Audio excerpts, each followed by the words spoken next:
थेट जाऊयात राजधानी दिल्लीमध्ये। दिल्लीतील आंदोलनामध्ये विद्यार्थी नव्हते, गुंड होते असा आरोप जखमी पोलिसांच्या कुटुंबियांनी केला। सीजेपीच्या आंदोलनात जखमी झालेल्या दिल्ली पोलीस आणि सुरक्षा दलांच्या कुटुंबियांनी आज पत्रकार परिषद घेतली। यावेळी त्यांनी आंदोलकांवर गंभीर आरोप केले। वडील घरी आले तेव्हा गणवेश रक्ताने लाल झाला होता असा आरोप त्यांनी केला। तर पोलीस मुलींच्या प्रायव्हेट पार्टवर लाठ्या मारत होते, त्यांना कोर्टात खेचण्याचे दिपकेंनी इशारा दिलेला आहे।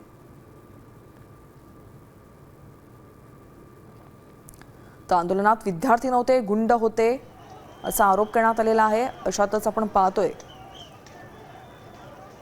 पोलीस कुटुंबियांनी एक मोठा आरोप केलेला आहे।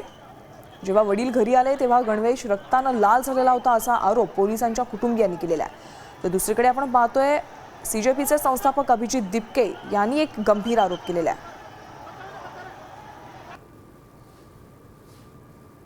मेरे पापा घर आए तो उन्होंने मुझे बताया कि जो स्टूडेंट्स की जो प्रोटेस्ट उसमें स्टूडेंट्स नहीं है, उसमें राउडीज, उसमें एग्रेसर्स हैं जो लाइक इस अपॉर्चुनिटी का यूज़ कर रहे हैं just to create chaos.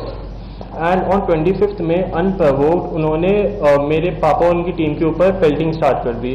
When the pelting started मेरे पापा अपने सीनियर ऑफिसर्स को लाइक एक सेफ प्लेस में सिक्योर करने चले गए, बट एक स्टोन उनके हेड पे हिट कर गया एंड उनका सर फट गया और उन्हें इंजरी हो गई।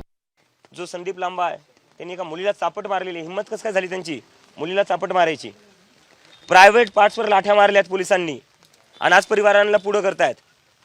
मला नाही वाटत ज्या पोलिसांनी जे प्रेस कॉन्फरन्स मध्ये बसले त्या पोलिसांनी हे केले, पण जे संदीप लांबा सारखे ऑफिसर्स आहेत त्यांनी तर मारलेले ना, कॅमेरावर कॅप्चर झालेले, त्यांच्यावर कारवाई केली पाहिजे ना। आम्ही त्यांना